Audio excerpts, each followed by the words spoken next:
You know what? Ma tegin oma selle väikse rändi Instagramis ära, kes nägi, see nägi. Mul üldse ei vedanud filmimisega kuidagi täielik blokk oli peal. Ma panin endal teised riided, kõndisin meid ringi, värskendasin oma aju, tegin paar Instagrami pikki ja otsustasin, et ma ei taha selle külje alt filmida. Kust muidu? Et ma näitan teile reaalsust, mis siin taga ka toimub. Ja see on reaalsus. Pesu, mis ma pole veel ära pannud, mis kuivab. Las ta siis olla. Mõtlesin, ma lähen uue tuulega, uue minana sellesse videosse. Olen see vana rõõmus mina edasi. Ma lasen endal üldjuhul ainult masetseda mingi 20 minutit ja peale seda ma olen mingi võta kokku ennast, tee ära. It's not that fucking hard. Igatahes, tere tulemast tänasesse videosse. Video on siis Suunamudi ja elureaalsus part 2. Viimase ma filmisin väga ammu, siis kui ma olin just põhimõtteliselt alustanud suunamudimist või see oli nagu just kuidagi käima saanud. Nüüd ma olen õppinud palju rohkem ja ma teen asju hoopis teistmoodi kui kunagi.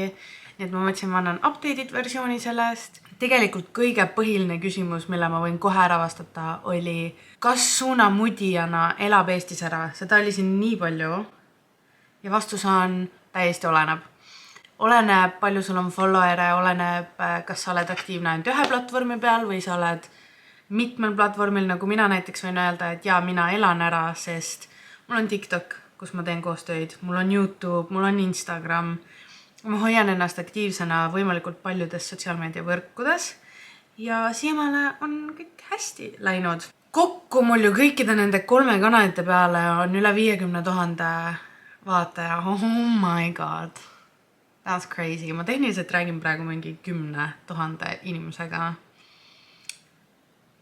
Elab ära küll, aga sa peadki olema aktiivne mitmel platvormil, sul peab olema taustaprojekte, sa pead olema aktiivne, milles mul on endal ka veel õppida vaja. Muidugi, kui sul on mingi siuke 10 000 followeri Instagramis, siis kindlasti mitte, kindlasti ei elä ära. Aga see on algus ja üldjuhul, kui sa hitid mingi teatud märgi, ütleme, sa hitidki 10 000, siis sealt on väga lihtne juba hakata kasvatama peale. Teine küsimus, ja mulle meeldib see küsimus, see on natuke teistsugune, aga see on, kuidas end eristada kõikidest teistest sisuloojatest. Ma ütleks, et ma ei tea, kas sa otseselt isegi pead ennast eristama. Meil on väga süksed kindlad meeldimised meil kõigil. Kellele meeldib reaktsioonivideod näiteks, mis paljud eestlased ja välismaalased pakuvad. Kellele meeldivad meigivideod, kellele meeldivad kodusisustus või koristusvideod. Mulle. Ma ütleks, et minu selline žanr YouTube'is ja Instagramis on väga tavaline väga paljudele teistele nais-youtuberitele, milleks ongi siis lihtsalt siuke follow me around, vahepeal istume, räägime, postitan selfiesi ja see müüb. Ja mulle meeldib seda teha, nii et ma ei tunne, et ma peaksin ennast kuidagi hullult eristama. Ma olen mina, võib-olla ma eristan ennast kuidagi lihtsalt oma iseloomuga. Et kuigi ma teen väga sarnaseid asju teistele, nii Eesti kui maailma sisuloojatega võrreldes ma olen väga sarnane nendega, aga mu iseloom on ikkagi, ja meil on kõigil teistsugused iseloomud, et igal ühel on ikkagi oma mingisugune spark seal küljes. You do you, mis sulle meeldib. Sa ei pea mõtlema, oi, seda on juba nii palju, et ma siis seda enam ei tee. Kui sulle meeldib mingisugune teema, siis just go with it. 3. küsimus. Mida oled õppinud sisulooja olemise juures? What not to do? Ja pros and cons. Ma ei ole mitte midagi sellist õppinud. Ma olen algust peale olnud mina. Hästi palju üritatakse alati peale pushida, et proovi endast luua mingi kuvand või ole selline nagu rahvas võib-olla tahaks, aga ma olen alati olnud nii autentselt mina. Ma ütlen täpselt seda, mida ma mõtlen. Ja ma ütleks, et see on minu puhul nagu võib-olla isegi positiivne mu vaatajatega, sest teile meeldib just mu avatus ja see, milline ma olen ja et ma ütlen seda, mida ma mõtlen ja ma ei hoia ennast tagasi ja ma ei karda vastukaja. Aga ütleme nii, et võib-olla vanemad inimesed ja meedia väidaks vastupidi, et minu selline särtsakas või siuke nagu tuline isiksus ei ole kõige parem. I don't know. I like it, ma olen mina ja võib-olla asi, mida ma õppinud olen näiteks, mida ma nüüd oma suhtega, kui ma selle siia võrdlusse toon, hoian teatud asju privaatsena. Ma olen küll nagu oma mõtete ja arvamustega hästi välja minev ja hästi jutukas, aga ma hoian hästi palju siukseid detaile oma elust privaatsena, kus inimesed liiga palju tahavad sees nokkida ja olla. Natukene peab oma eraelu privaatsena hoidma, sest ma elan niigi enamus oma elu sotsiaalmeediast. Te teate põhimõtteliselt kõike, mis mu elus toimub. Ja et võib-olla mingit asjadega nagu tagasi hoida, see hoiab kuidagi tasakaalus mu vaimselt ja füüsiliselt ja igatepidi nagu hoiab mind kuidagi paigal. Ma õppinud on lihtsalt see, et ole sina ise, ole aus ja hinda oma vaatajaid ja ära võta midagi kunagi iseenesestmõistetavana, et ma olen nüüd selline või selline, et mul nii palju jälgeid ja nüüd mul kõik tuleb. Ei, kõige nimel pead ikkagi vaeva nägema. 4. või 5, ma ei mäleta, vist on 4. küsimus, aga on, kas planeerid inglisekeelseid videoid ka tegema hakata, et rohkem universaalseid vaatajaid saada? Ma olen mõelnud selle peale ja mulle on kirjutatud ka nagu, ja mu parim sõbranna Inglismaalt Stace on mulle kirjutanud, et hei, pane oma videole subtiitrid alla. Ja ma olen mõelnud seda, et äkki ma peaks ingliskeelsed subtiitrid siis panema. Ja ma olen mõelnud ka seda, et äkki ma peaks ingliskeelsete videote peale üle minema ja panema eestikeelsed subtiitrid. Sest et nagu ma olen seda nii palju kordi öelnud, Eestis on ainult teatud piir, kuhu maale sa saad sisuloojana põhimõtteliselt kasvada. Ja sealt üle üldjuhul ei lähe. Et ma arvan, et kindlasti kui ma tõmbaks käima võib-olla siukse inglisekeelse või universaalkeelse kanali, läheks see paremini, aga ma olen ka seda meelt, et ma pean ikkagi arvestama, mul on väga palju Eesti jälgeid, kes võib-olla ei mõista nii hästi inglise keelt ja kui palju ma kaotaksin neid ja oma koduriigi jälged on ikkagi kõige tähtsamad, sest nemad on mu siia saanud ja ma pean tänulik neil olema. YouTube las jääda praegu vähemalt eestikeelseks, võib-olla ma mõtlen nende subtiitrite peale, aga TikTok on üks asi, mida ma kavatsen täiesti ingliskeelseks muuta, sest TikTokis on väga lihtne kasvada ja ma tean, et kui ma teeksin ingliskeelseid videoid või mõeks ingliskeelseid captioneid või üleüldiselt kuidagi ingliskeeles, siis see saaks rohkem tähelepanu, veel rohkem, kui nad juba praegu saavad. Kas vahel on sisuloojana ka nii, et sa saad ainult makarone süüa? Alguses kindlasti oli. Alguses oli hetki, kus ma harjusin nii selle mõttega ära, et ma olen iseenda ülemus ja ma kogu aeg mõtlesin, et mul on sissetulek, võtta lihtsalt kõik koostööd vastu. Nüüd ma väga valin, mis koostööd ma vastu võtan. Ma ei postita enam nii palju koostöö asju. Mul on teatud kindlad põhimõtteliselt jäänud, millistega või kellega ma koostööd teen ja siis vahepeal võtan uusi. Aga algus kindlasti oli siuksed hetki. Enam ei. Mul on alati mingi reserv olemas ja ma saan sellegi poolest mugavalt elada. See reserv on lihtsalt ülejääk mu mugavast elust. If that makes sense. Kuigi ma ei teeni nii palju nagu, ma ei saa mingi, ma ei tea, reisidel käia kogu aeg ja endale uusi autosi osta, aga see on jah piisavalt, et väga hästi hakkama saada ja makarone nüüd ma söön ainult sellepärast, kui mul lisud tulevad, mitte sellepärast, et mul on vajadus, sest mul raha pole. Kes on kõige kuulsam eestlane, keda kohanud oled tänu sisuloojaks olemisele? Good question. Ma arvan, et äkki Koit Toome või Koit Toome või Andrei Sevakin või Brigitte. Jah, aga ma jätaks ikka Koit, sest Koit on legend ja ma arvan, et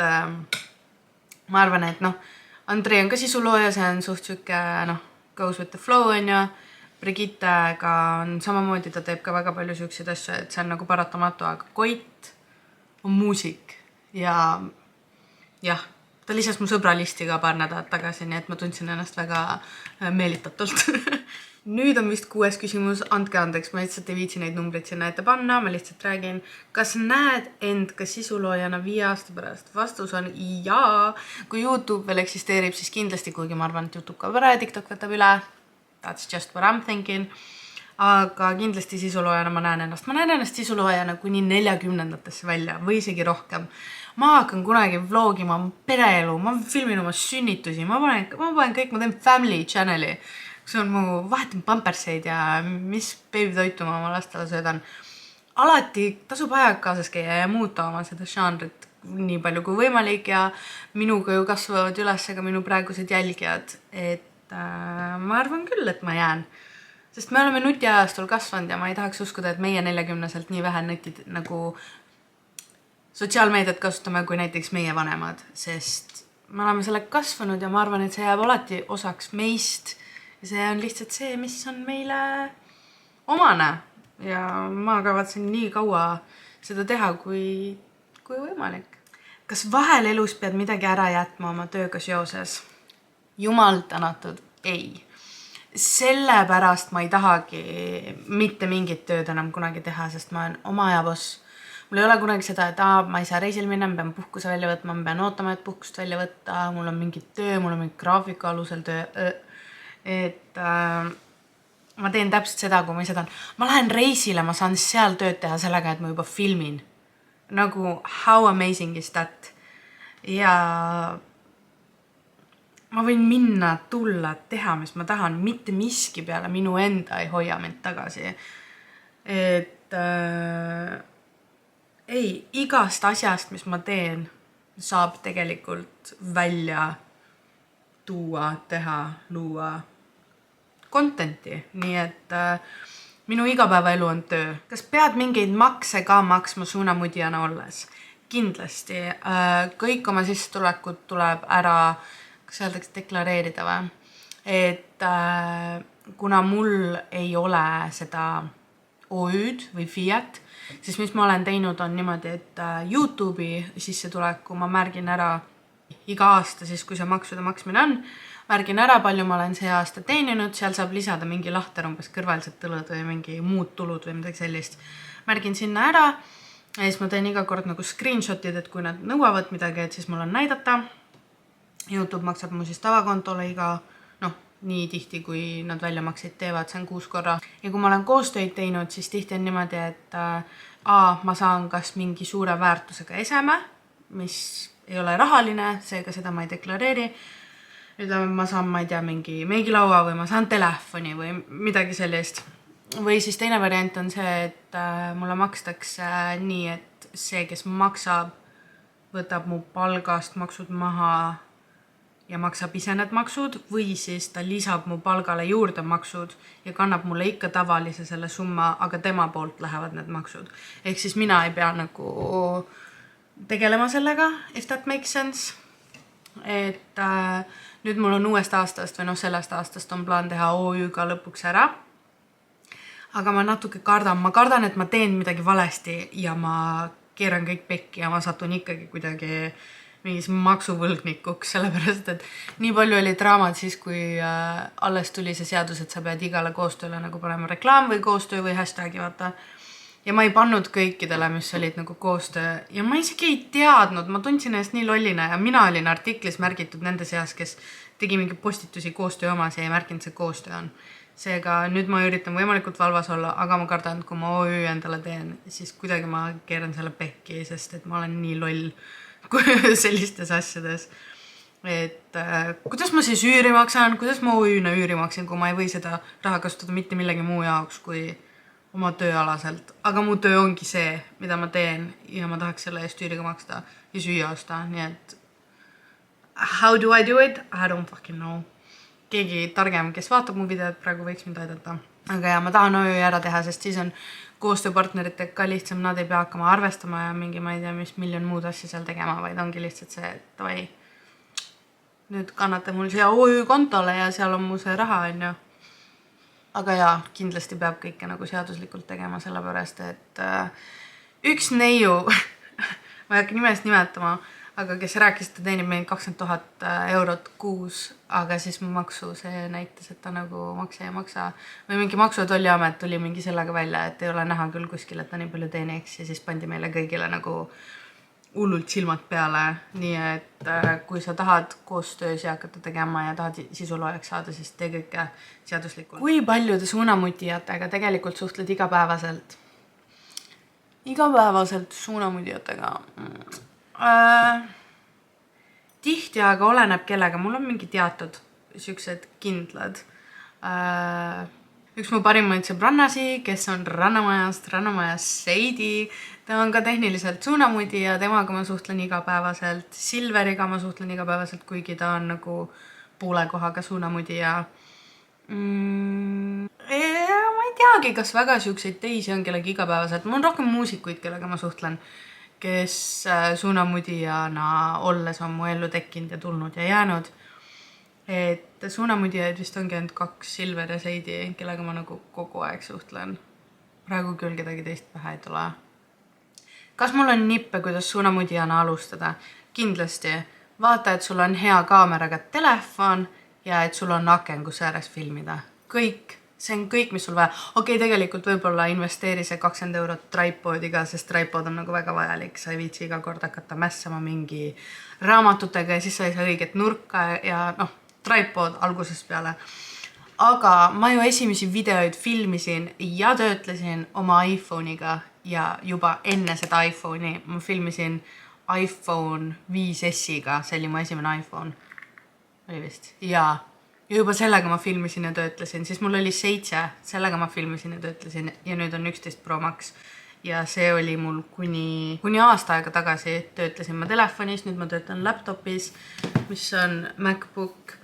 Ja nüüd kuni 6 aega tagasi ma veel filmisin ka telefoniga ja nüüd mul on see Sony CV1, et samm-sammult mine, sul ei pea olema kohe alguses mingi maailmaklassi varustus, millega filmida ja teha.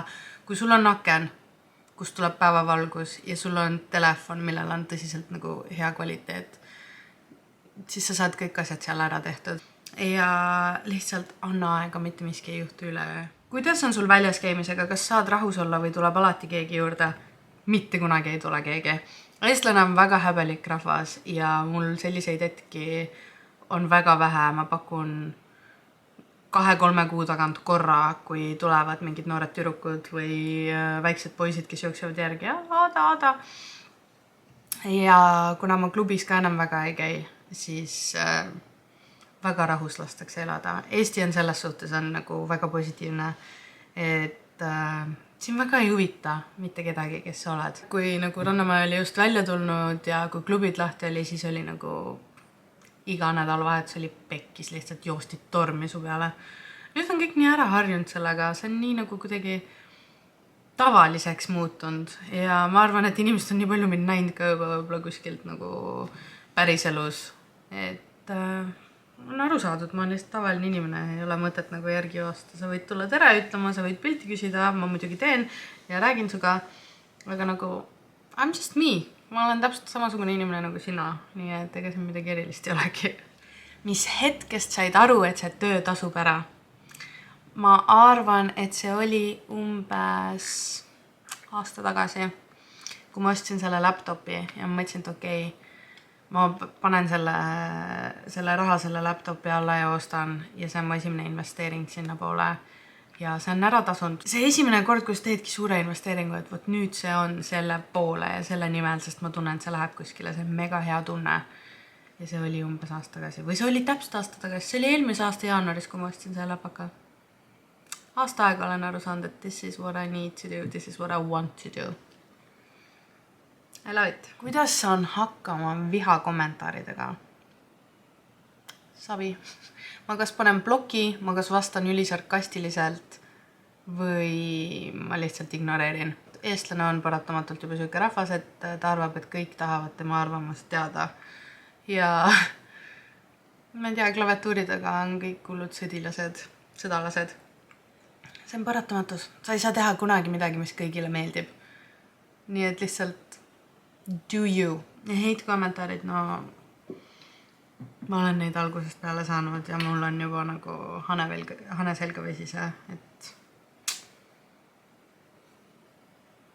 see on paratamatus. Kui palju keskmiselt teenid kuus raha?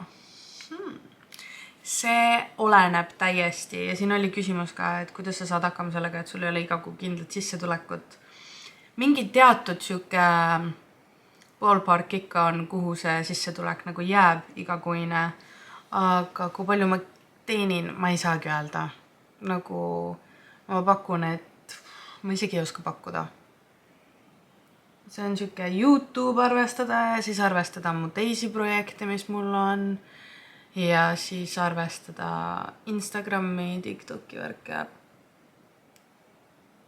800 kuni tonn 300-400, täiesti oleneb kuust.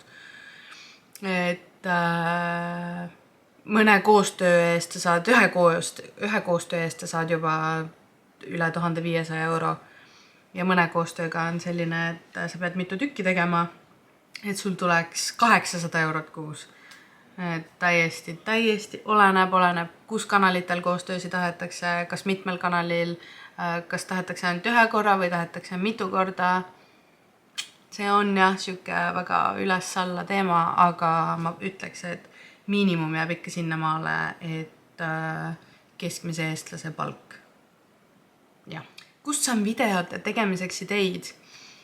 Ma lihtsalt jälgin väga palju inimesi, kelle content mulle meeldib, kes teevad sarnast contenti minuga ja sealt tulevadki neid ideed. Et siuksed videod nagu see suunamudjate elu reaalsus, seda on teinud, olen mina enne teinud, seda on teinud Karin Larven, seda on teinud rahvusvahelised youtuberid. Aga kuna meil kõigil on erinevad vastused, siis ei kao kunagi siuke võlu sellele ära ja seda on alati huvitav kuulata ja vaadata. Aga inimesed, keda mulle meeldib vaadata, Anastasia Kingsnorth, Olivia Neal, Flossie, Molly May ja nemad on, ma ütleks, mu kõige nagu top 4 suurimat võib-olla inspiratsiooni, et mida teha ja kuidas filmida. Et nad teevad väga sarnaseid siukseid videoid sellele, mis mulle meeldivad väga vlog stiilis, vahepeal istuvad ja siuke vaba stiil vlogid ja videod on mu kõige lemmikudmad, kus mul ei ole mingi skriptitud, vaata. Ja ma arvan, et viimane küsimus, mis ma vastan on, mis on sisulooja juures kõige põnevam külg. Ma arvan ausalt, et kõik need võimalused näha tuntud inimesi Eestis ja nagu olla nendega isegi ühes seltskonnas, erinevad, lihtsalt kõik see nagu kas või see, et ma ei saa ikka sellest üle, meid lennutati Saksamaale ja ma olin Will I Amiga ühel peol.